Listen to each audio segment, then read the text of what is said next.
Cidadania, educação, comunidade, saúde, comunicação, universidade, cultura, debate. cidadania em debate. Boa noite. Estamos começando mais um Cidadania em Debate aqui pela FURB TV. E no programa de hoje vamos falar sobre literatura, memórias, lançamentos de livros e da escritora blumenauense Urda Klieger e do escritor argentino Luiz Ángel Ramil. Eles vão falar um pouco de suas obras, que em comum têm um olhar de si e as traduções, e tem lembranças. Antes de começar nossa conversa, vale destacar os dois livros falam de memórias de infância e de adolescência dos autores. Ramil lembra em seu livro, com o título Um de Tanto, do período da ditadura na Argentina, da brutalidade, mas também da solidariedade que o país, de certa forma, viveu ao recolher aqueles que passavam por dificuldades. Já a Urda, em seu livro No Tempo da Ana Bugra, ela foca os anos de 1950 e 1960, época de sua infância. Os dois autores aproveitam para fazer lançamentos. Na abertura da 9ª Feira do Livro em Itapiranga, no dia 5 de setembro. Ramil ainda participa de uma palestra e de um debate no dia 6 de setembro, quando vai falar sobre memória da ditadura, pela parte da manhã. E neste mesmo dia, à tarde, Urda participa de uma roda de conversa falando de literatura e de como ela ajudou a fazer a tradução do livro do Ramil. Mas vamos começar a nossa conversa sobre os encontros, a tradução e, acima de tudo, a memória. Eu vou começar com a escritora blumenauense, a Urda. Urda, o que te leva a escrever, né, agora um livro de memórias de infância? Boa noite, obrigado por estar mais uma vez aqui no Cidadania. Boa noite para todo mundo. Eu acho que o escritor não manda em si. Uhum. Né? Eu estava em pleno doutorado, naquela malhação que era, e deu uns dias muito frios e que eu não conseguia estudar, de tão frio que estava. Que ano era isso? Foi no ano... Eu comecei em 2009, 2010, por aí. 2010, 2011. E aí eu levava um laptop para a cama e aquelas memórias estavam vindo, né? Uhum. E o coração do livro foi escrito ali naqueles dias frios. Depois eu juntei mais alguns textos de memórias e deu no tempo da Ana Bugra, que é esse momento antes da escola. Uhum. Termina no dia que eu vou para a escola, Uhum. né? E Ana Bugra era uma escrava de verdade que havia aqui em Blumenau, né? Que eu convivia com ela na igreja de São Paulo Apóstolo, lá no centro, na missa de domingo, que era uma indiazinha que foi pegando mato, né? E tirada dos seus pais durante o genocídio Xokleng, que aconteceu aqui no Vale, né? Uhum. E ela diversas vezes tentou fugir para o mato para procurar a sua família. Nessa altura já tinha sido assassinada, né? Uhum. E alguém teve a caridade, né, e o espírito cristão de pegar um facão e atorar o pé dela aqui fora, para ela não poder mais fugir. Uhum. Então, eu a conheci assim, mais ou menos na idade que ela está na capa do livro. Estão as nossas duas fotos, ela e eu, né? E ela mancava, assim, eu a conhecia na igreja.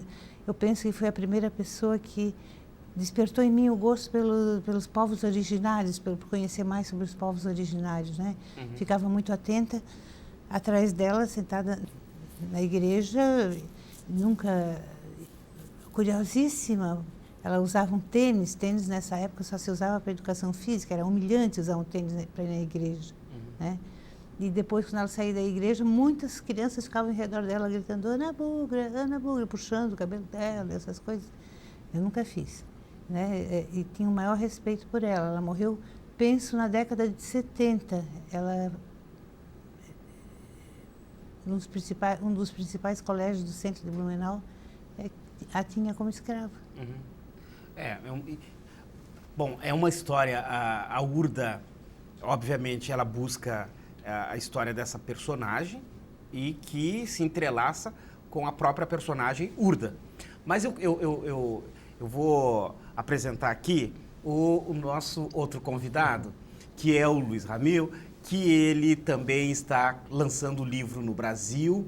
É um livro de memórias, é um livro de memórias que traz aí lembranças muito difíceis de um período muito complicado na Argentina, que foi o período da ditadura. O que leva você colocar agora essas memórias, né, em livro depois de tanto tempo? Boa noite, Luiz. Obrigado por estar aqui no Cidadania em Debate. Boa noite, obrigado por haberme convidado, ¿no?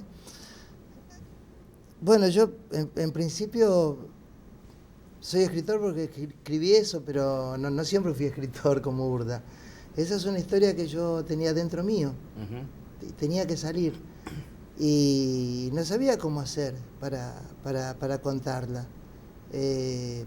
La verdad es que estas cosas no se cuentan.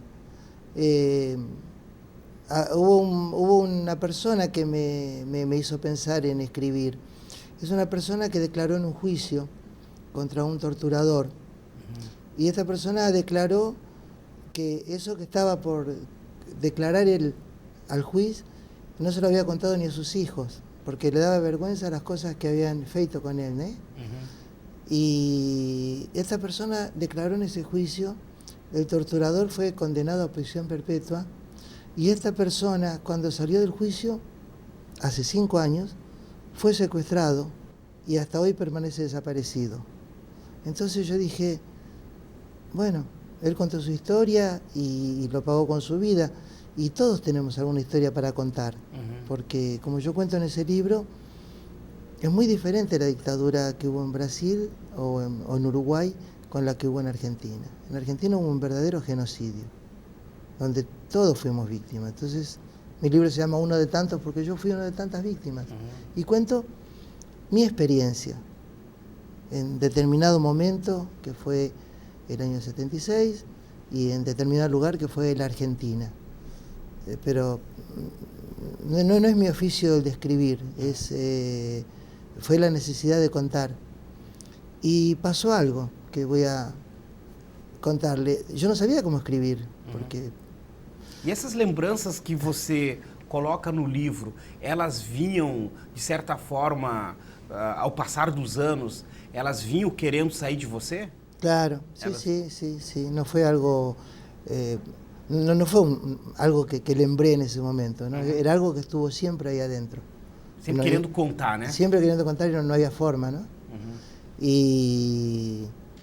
Porque después de la dictadura en mi país vino el neoliberalismo, que era más o menos lo mismo, pero sin ejército.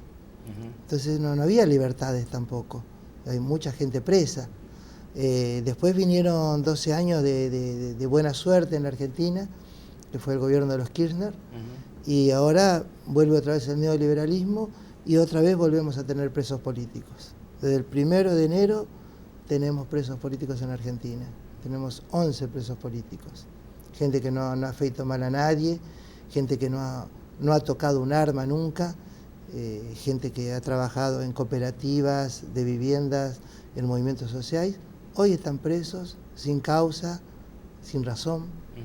Pero hubo un impasse entre eso, que fueron los 12 años anteriores, donde yo pude asistir a un colegio para aprender a escribir, porque para que tenga una forma. Y no podía yo escribir este relato en primera persona. No podía decir, a mí me pasó esto, a mí me hicieron esto, jugaron conmigo. No podía, era muy fuerte. Entonces esta persona me dio el consejo de que lo escribiera en tercera persona.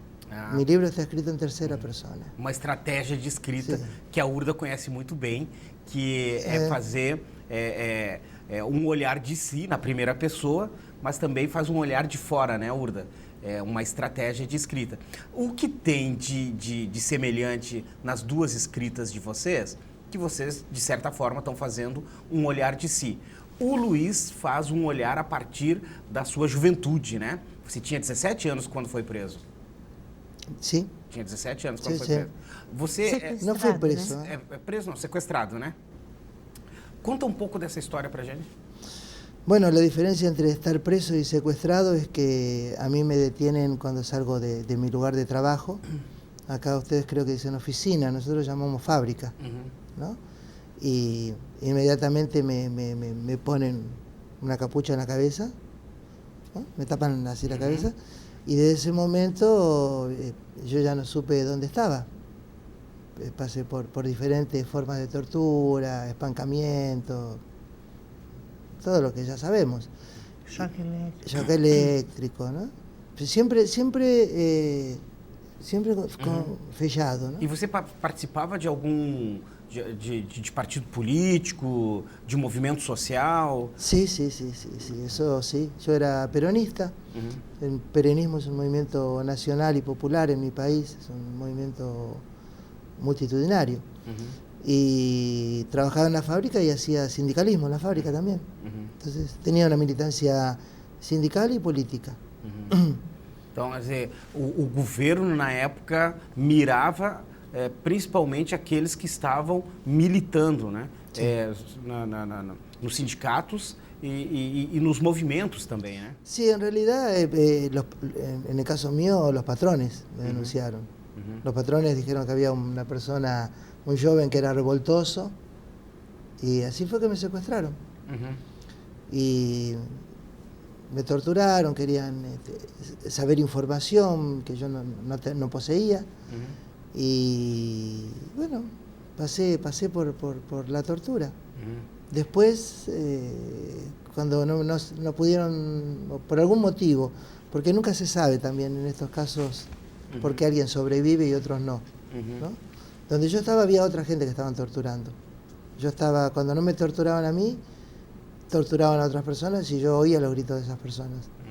Y no sé qué fue de la vida de ellos, no sé si los soltaron, los llevaron fuera o murieron, no sé. A mim me tocou a sorte de... Nós estamos conversando com o Luiz Ramil. Esse aqui é o livro que ele escreveu contando a sua história. São as memórias do seu período de juventude, uma juventude que ele experimentou a violência, uma violência política durante o período de um governo violento na Argentina.